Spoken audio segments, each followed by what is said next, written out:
Welcome to episode 7 in our Retail Selling Skills series.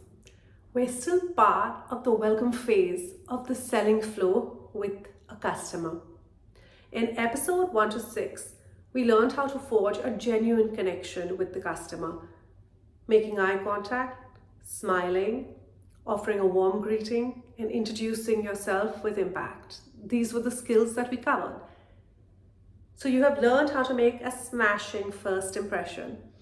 In this episode, let's learn how you can build on that by establishing an instant rapport with your customer. So what is a rapport? It is that human connection that you can build with a complete stranger versus a relationship that you usually cultivate over a period of time.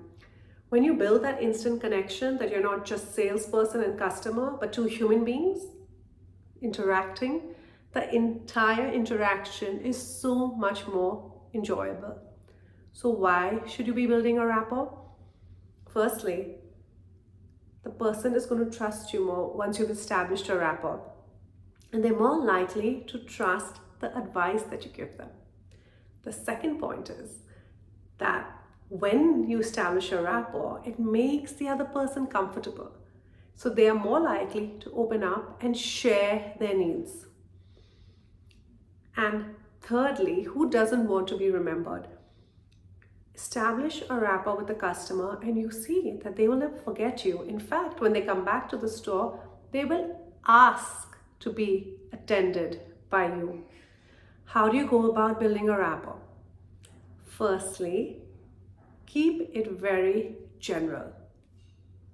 General, impersonal questions. Speak about the weather. Simply ask them, how are you doing today? Do you come to this mall often? Have you shopped at our store before?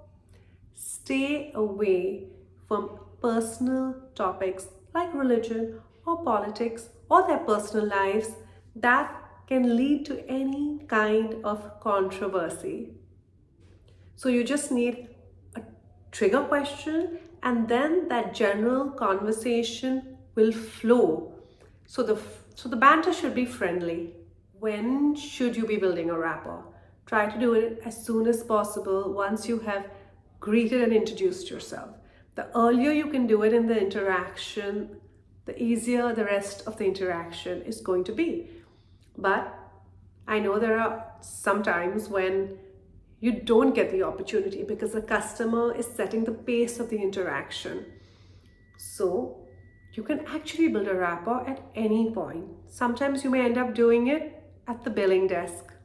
One thing to keep in mind is it doesn't take time to build a rapport. I've heard a lot of people say customers are in a hurry, we don't get an opportunity, but that's a myth.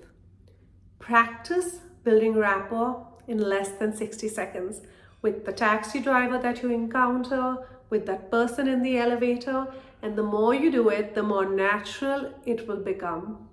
So, happy rapport building.